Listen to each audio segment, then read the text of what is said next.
You are watching Delhi News. अमीन भाई, क्या है बकरा ईद की आपके एरिया में तैयारी? पूरी बिल्कुल बकरा ईद की तैयारी बहुत अच्छी तरह से है। हमने पिछले दिनों में देवनार का भी दौरा किया। हम म्यूनसिपल कमिश्नर को आज भी मिले, देवनार के बारे में बात और बकरीद के बारे में बात की। इसके पहला हम मुख्यमंत्री की भी मीटिंग में बात किए। बहुत खुशी की बात है कि इस साल अभी तक ना के बराबर फ़ोन आया है कि हमको बकरीद को लेकर के, बकरों को लेकर कोई दिक्कत हो रही है। ये बात आपकी बिल्कुल सही है कि पिछले दिनों में बहुत ज़्यादा बारिश गिरने से पानी बने, देवनार में बहुत सारी तकलीफ, जानवर भी मर गए।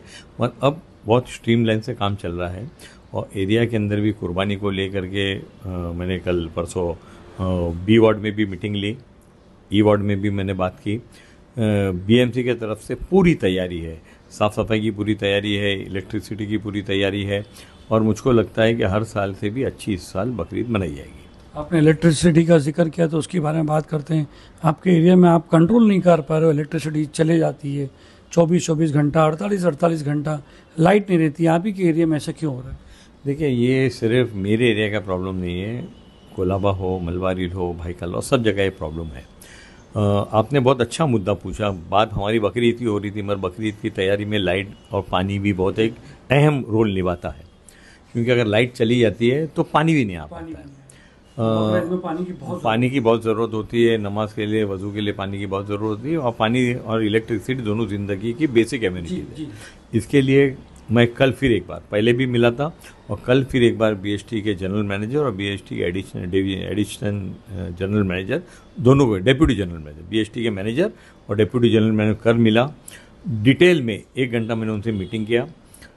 मुझको बीएसटी ये बता रही थी बार बार कि हम फॉल्ट इसलिए नहीं रिपेयर कर पा रहे हैं कि जो नए सीमेंट कंक्रीट के रोड बने हैं उसको बीएमसी खोदने की परमिशन नहीं देती है। वो केबल फॉल्ट आ गया है, परमिशन नहीं देती है। तो उसके लिए मैं 4 दिन पहले बीएमसी के कमिश्नर और जो एडिशनल म्यूनसिपल कमिश्नर बांगर को ही जाके मिला। मतलब साहब, आपने सीमेंट कंक्रीट का रोड बनाया, अच्छा किया, अच्छा बनाया, और अब उसके नीचे अगर पानी में कुछ प्रॉब्लम आ गया है, कंटेमिनेट वाटर हो गया है या इलेक्ट्रिसिटी का केबल जल गया तो नहीं, परमिशन देनी पड़ेगी। तो उन्होंने मुझको आश्वासन दिया कि जो बहुत ही ज़रूरी रोड अगर होगा, लोगों की दिक्कत होगी तो उसकी परमिशन देंगे। तो ये लेके कल मैं बीएसटी में भी गया था, कल ही गया था। मैंने उनसे कहा कि जो बहुत ही इंपॉर्टेंट है, जैसे फॉर एग्जांपल निशानपाड़ा रोड में एक बिल्डिंग है, 1 साल से उसका प्रॉब्लम सॉल्व नहीं हो रहा है ना। आती है लाइट, 1 दिन महीना देती है, फिर प्रॉब्लम आ जाता है। चिमना बुच्चा स्ट्रीट है, जकेरिया मस्जिद स्ट्रीट है, नल बाजार है, हर जगह है। उसके तरफ हम लोग जकेरिया मस्जिद के उस तरफ का हिस्सा है, यहाँ पर मझगांव का हिस्सा है, ये सब प्रॉब्लम चल रही है। तो उनको मैंने बताया कि मतलब देखिए, ये जो पूरे बम्बई में आपने जंपर लाइन डाल के रखी है, जो उसका ये मेन प्रॉब्लम है। एक जगह की लाइन जाती है, नीचे रास्ता खोद नहीं पाते, ऊपर से वो लोग लाइन डाल देते हैं, एडीपी जल जाता है। एडीपी जल जाता है, वो दोनों एडीपी का उठा के लोड तीसरे एडीपी जाता है, वो भी जल जाता है। तो ये जंपर लाइन चलने वाली नहीं है। बीएसटी को इमीडिएटली एक स्कीम बना के जितनी जंपर लाइन दक्षिण मुंबई में है, मैं सिर्फ मुंबा देवी की बात नहीं करता हूँ, मुंबा देवी की तो ज़रूर है, वहाँ आजू बाजू के भी एरिया की सब जंपर लाइन हटानी होगी। कल डेप्यूटी जनरल मैनेजर ने आदेश दिया है कि टाइम बाउंड प्रोग्राम के अंदर जंपर लाइन को निकालने की व्यवस्था की जाए। फटकवाड़ी जो एरिया है वो किसी की बात नहीं सुनता ही नहीं है, क्योंकि मैंने रात को भी किया हूँ वहाँ पर। फ़ोन पे 120 फ़ोन अगर आप लगाते हो, मेरे पास तो रिकॉर्ड है, तो भी वहाँ से कोई उठाता नहीं है। डमी वहाँ पर बैठे हुए, एक ही वैन चलती है, तो उसका क्या इलाज है? वो इशू भी मैंने लिया कल। वो इशू ऐसा है कि पाठकवाड़ी का एरिया बहुत बड़ा है और लगातार मेरी मांग है कि पाठकवाड़ी को 2 में डिवाइड करना चाहिए। एक पाठकवाड़ी रखना चाहिए और एक तारदे में उसको अलग कर देना चाहिए। कल उन्होंने मुझको एश्योरेंस दिया है कि हम पाठकवाड़ी को 2 में स्प्लिट कर देंगे, कि दक्षिण मुंबई की इधर की लाइट है, कोलाबा की है, मुंबा देवी की है, वो इधर रहेगी, और भाईकल्ला है, मलबा रील है, उसकी लाइन तारदों में चली जाएगी। और दूसरी सबसे बड़ी समस्या जो आपने बताया बिल्कुल सही है कि वहाँ पे जो सर्विस व्हीकल है, वो एक जगह लाइट जाती है, वो व्हीकल वहाँ पे जाती है, 2-3-4 घंटा उसको बनाने लग जाता है, तो 4 घंटा दूसरे वहाँ की लाइट ने, तो अगर वो पूरी रात काम करेगी तो 2 से 3 जगह जाएगी, और लाइट गई है 25 जगह के ऊपर, तो 25 जगह का नंबर आते आते 3 दिन लग जाएंगे उसको। और तो, हुआ है ऐसा? हो रहा है, बिल्कुल सही है। 2 दिन, 3 दिन, 4, मुंबई जैसे शहर में एक दिन अगर इलेक्ट्रिक का बिल नहीं भरो तो लाइन काट डालते हैं। अभी तो स्मार्ट मीटर लगा, खुद ही बैठ के काट। तो पब्लिक बोलती है ना मीन भाई, आप जैसे एमएलए बोलेंगे तो कैसा चलेगा? 15 साल से आप एमएलए हो, आप ही के एरिया में इतनी तकलीफ आ रही है। नहीं, आप सलीम भाई क्या है कि मेरे एरिया में नहीं, बाजू में कोलाबा में यही तकलीफ है, इस तरफ भी ये तकलीफ है, मझगांव की साइड तकलीफ पूरे मुंबई की है, सिर्फ मुंबा देवी की या एक बिल्डिंग की नहीं है, ये पूरे तकलीफ है। बीएसटी को पैसा इन्वेस्ट करना पड़ेगा, पैसा इन्वेस्ट करके व्हीकल्स देने पड़ेंगे, केबल देने ये तो और 10 साल लग जाएंगे। नहीं लगेगा। अभी उन्होंने बताया मेरे को कि इतने साल से ये प्रॉब्लम चल रहा है और ये बिल्डिंग लेंगे, ये लेंगे, वो करेंगे। ये प्रॉब्लम जो है ना अभी पिछले 6-8 महीने से बहुत ज़्यादा बढ़ गया है।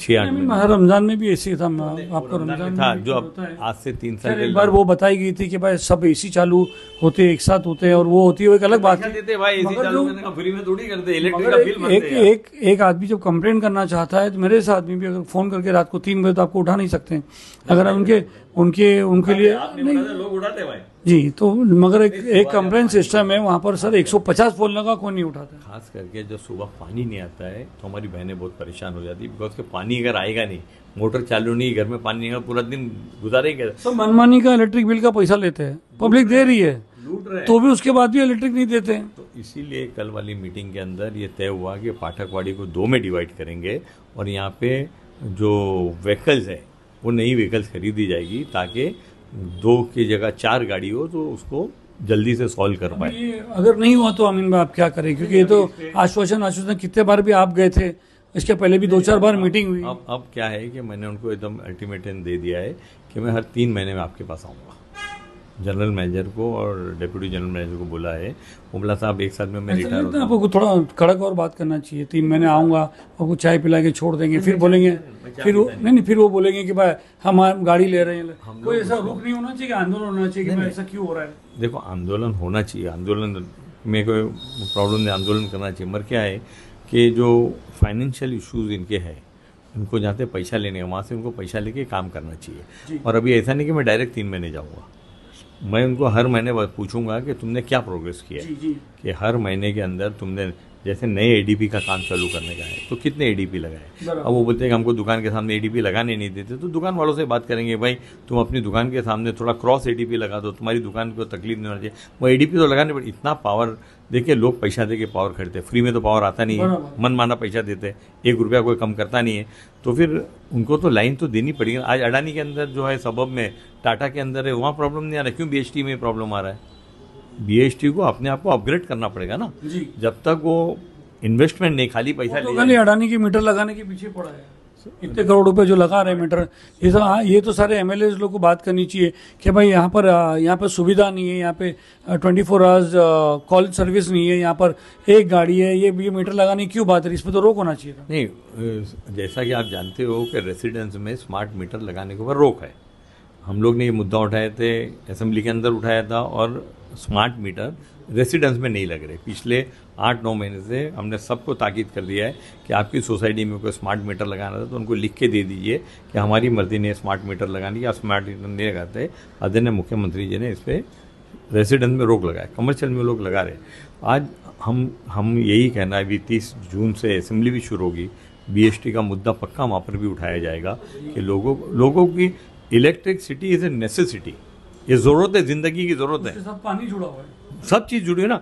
अब कोई बुजुर्ग आदमी है, 7 माले की बिल्डिंग है, लिफ्ट बंद है, 17 माले की बिल्डिंग है, लिफ्ट बंद है, कोई मरीज है, लिफ्ट बंद है, पानी बंद हो जाता है। मैं उसके अलावा कोई timing of electric going is कि पानी के टाइम पे जाता है, बराबर है।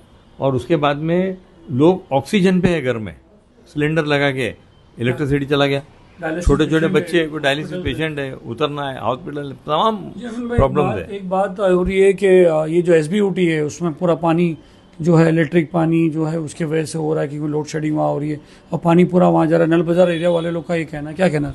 नहीं, देखिए ऐसा है कि इसका वाटर का डिवीज़न होता है, और ये एक बात आपकी सही है कि जहाँ भी रीडेवलपमेंट होता है, सिर्फ एसबीयूटी का नहीं, और बड़ी नॉर्मली प्रॉब्लम क्या है कि जो छोटी बिल्डिंग के बाद ओवरहेड वाटर टैंक नहीं है, ना ही अंडरग्राउंड वाटर टैंक है।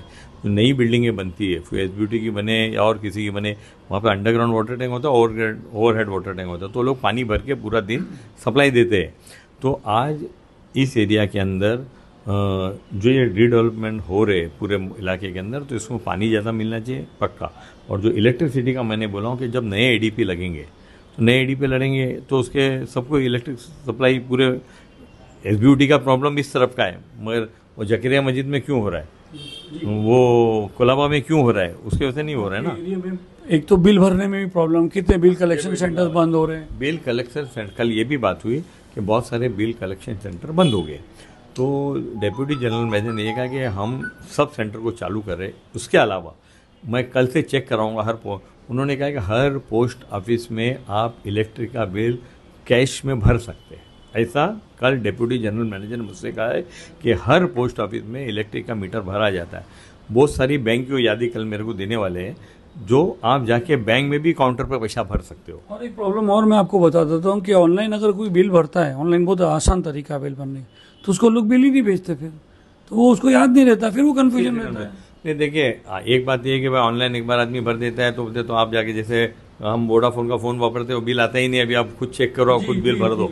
तो ये पेपरलेस जो चल रहा है वो उसके होता है। मगर बहुत सारे 50% से ज़्यादा लोग जो हमारे एरिया के कंज्यूमर है वो जाके कैश में पैसा भरते हैं ना। तो और एक प्रॉब्लम ये है कि ड्यू डेट के बाद का पैसा नहीं लेता। अरे जब तुमको बिल भरने आ रहा है, पैसे आ रहे, रोकड़ा करो ना। आप बोलते बिल 15 दिन हो गया, 1 दिन भी हो गया तो बोले बिल वहाँ जाके भरो। क्या सिस्टम है भाई, समझ में नहीं आता। नहीं, अब उन्होंने ये बोला है कि 4-5 बैंकों को उन्होंने आइडेंटिफाई किया है। उसका भी ये कि ओवर ड्यू बिल नहीं भरने का, वो वहाँ जाके भरो। ऐसा कुछ सिस्टम है, कोई आपको नहीं लगता कि थोड़ा अपग्रेड होना चाहिए? खैर आपका तो ये पार्ट नहीं है, मगर फिर भी आप सही कह रहे हो। बीएसटी को अगर इस ट्रेड में रहना है, व्यापार है ना, बीएसटी तो कारोबार कर रही है ना, फ्री में तो इलेक्ट्रिसिटी दे नहीं है। जो रेट MERC तय करता है उस रेट से पैसे बिजली दे रही है, 1 रुपया कम नहीं ले रही है, एक नया पैसा कम नहीं ले रही। तो जब आप हमारे से पैसा लेते हो, ग्राहकों से पैसा लेते हो, तो उनकी सुविधा तो दीजिए, उनको देना ही पड़ेगा ना। ये तो आप लोग दिलाओगे ना सर, आप लोग गवर्नमेंट में मानसून सेशन में मुद्दा उठाइए आप इसका, खाली एक का नहीं। में मानसून से इससे पहले भी आप अगर रिकॉर्ड मेरे देखोगे तो मैंने सेशन में मुद्दा उठाया है। स्मार्ट मीटर का भी मुद्दा हमने उठाया था और उसके वजह से रेसिडेंस में रोक लगी है। और ये मुद्दे भी सब उठाए जाएंगे, क्वेश्चन उठाया जाएगा, कॉलिंग अटेंशन उठाया जाएगा, मीटिंग लगाई जाएगी। अब कल इन्होंने मुझको ये जो मुद्दे राइटिंग में मिनट्स आएंगे, मैं आपको मिनट्स भेज दूंगा, आप पढ़ सकते हो। और इसका रेगुलर फॉलोअप नहीं होगा तो ऊपर के लेवल पे इसकी मीटिंग लगाएंगे। जी, बहुत बहुत शुक्रिया अमिन भाई।